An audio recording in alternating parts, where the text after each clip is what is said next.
senseless death in America. Another life lost, family mourning the death.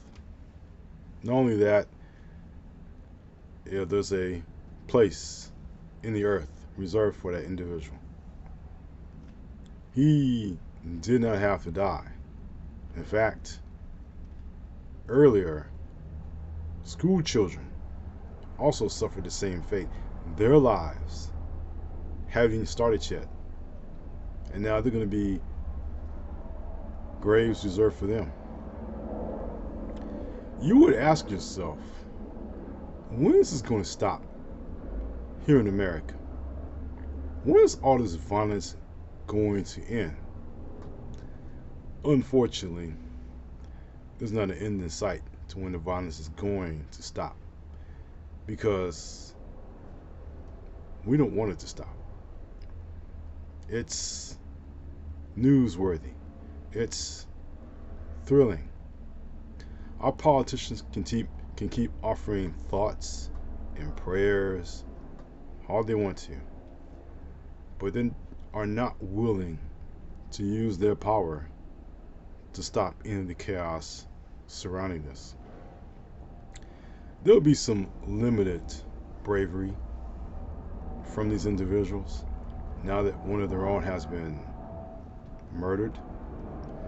But for the school children, who knows, maybe they'll be convinced it's another hoax, that somehow the person who presented it as a hoax will be fined for the facts that young people lost their lives. It just goes to show that violence has no affiliation with political parties. It has no affiliation towards skin color or sexual preference or anything like that.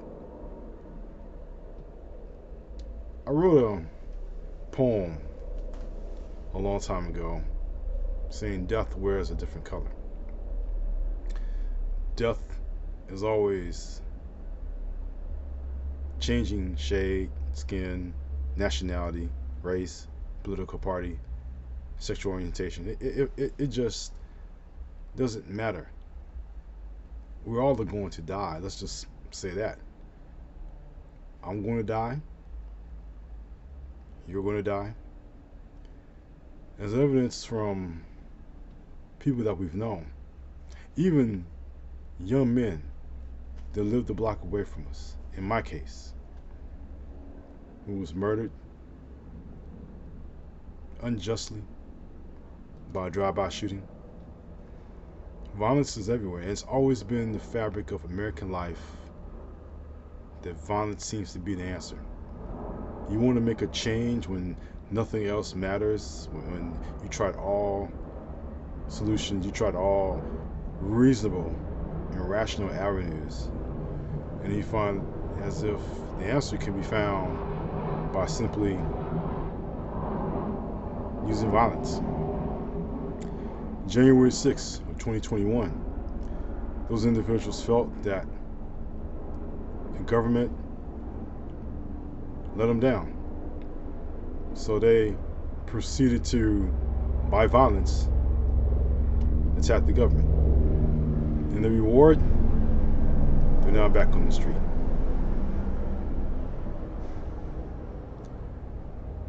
I wish I could say one thing about how we stop this, but there seems to be no stopping, because we don't want it to stop. We don't like it to stop. We want the violence to happen, as long as it doesn't happen in our community, in our towns, in our households. As long as it doesn't happen in our vicinity, then it's all right everyone else.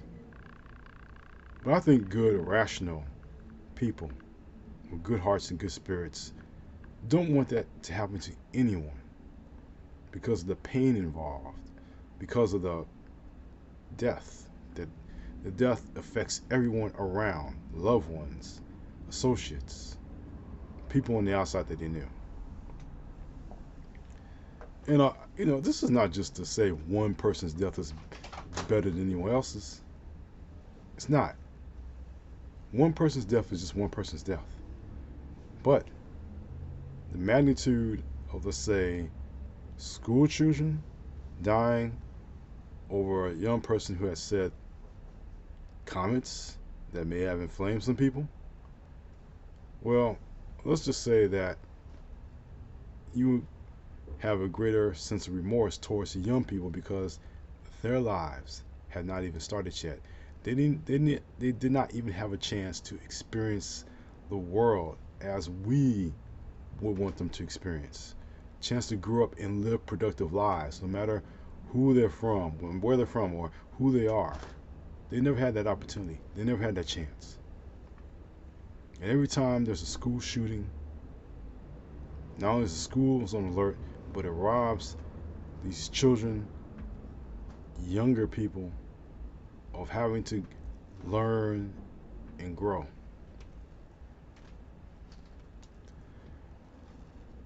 In fact, we're killing the future. We're denying children to live in a future where they can be someone, much like the individual who lived a good portion of his life, but the rest of it was cut short. When I lived here in South LA in the 1980s, it was almost a nightly ritual for the newscasters to say another drive-by shooting happened in this area.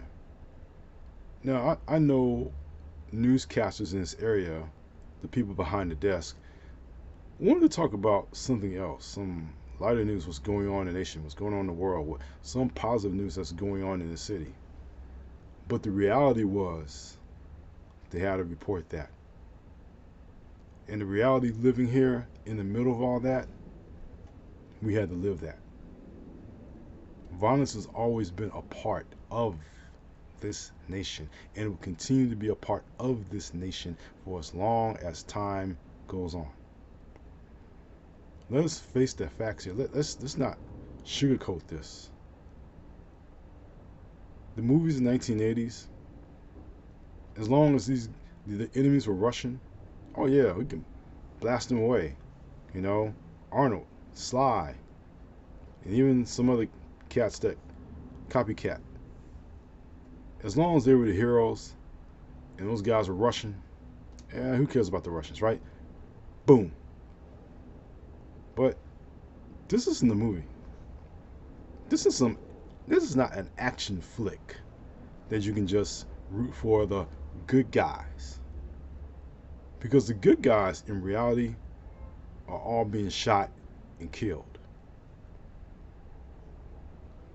So violence, I mean, it starts up here. As a man thinketh, so is he, right? If you have violent thoughts like Cain did towards Abel, and you decided, well, why is he getting all of that? I should get some of that myself. Why is he getting those blessings? Bah!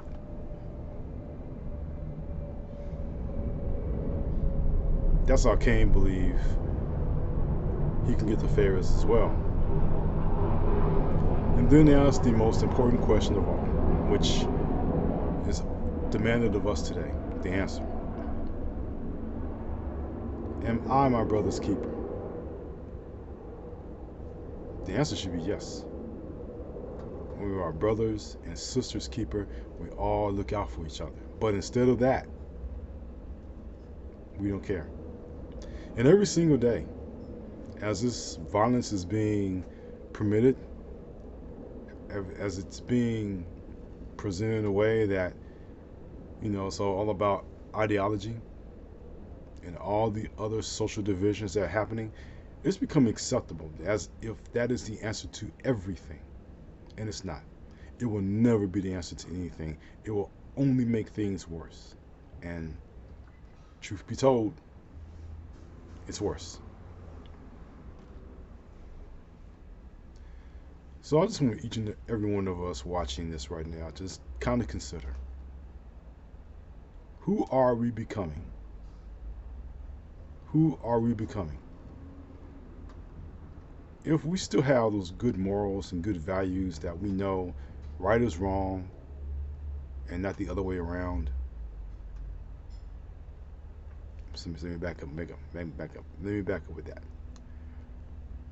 Right is right, and wrong is wrong. Now, people happen to flip right is wrong and wrong is right. People happen to flip that. But I will say that as long as you know what is right, what is just, what is true, then you know things are not according to our virtue, our values, and everything else. Things are not going the way that we feel should be going. We know there's a disruption that needs to be fixed. The question is, are we becoming just like any other country in the world who only adheres to one leader and not much else? Or are we a nation that believes in freedom? No matter if we're a republic or a democracy, we just believe in the basic principles of freedom. That young man who recently passed away was shot. He had the freedom to say the most controversial things out there. But we also have the freedom to challenge those ideas. And that's what freedom should be about. Freedom should not be about blue or red or blue or red or anything like that. It should be the fact that we have a freedom to choose. We have a freedom to live the lives we want to live. And of course, when you are this shade, that freedom has a limit on its own. But I could just tell you that still, no matter what happens, no matter what is going to occur, keep your righteous mind. Believe in the things that you were taught as a young person.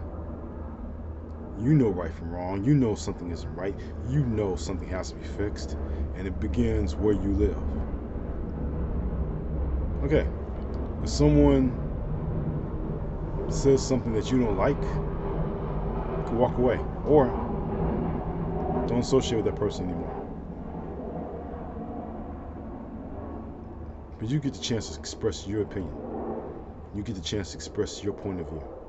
And no one can take that away from you. Unless they take that route. We live with violence almost every day now. Young people getting shot. Even people with different views get shot, or different ideologies are shot, killed, because we feel that's the answer. Now I'm here to say, as I'm sure people have mentioned this in the past 24 to 48 hours, that violence is never the answer. But I would have to say, it feels good to someone, doesn't it? If you like the content here on this channel, I invite you to click that like button or subscription button. If you like the content I just presented now, please click the like button. If you want to check out more of my works, please click the banner above. And yes, I am the same person who has an interview on Writing While Black, but again, that's neither here or there. What is important is that I hope this message reaches you, and you have a chance to understand the real impact of violence in our communities and in our homes. So with that, I want to say thank you. I appreciate your support. Please come back to the channel. And always, in closing, take care.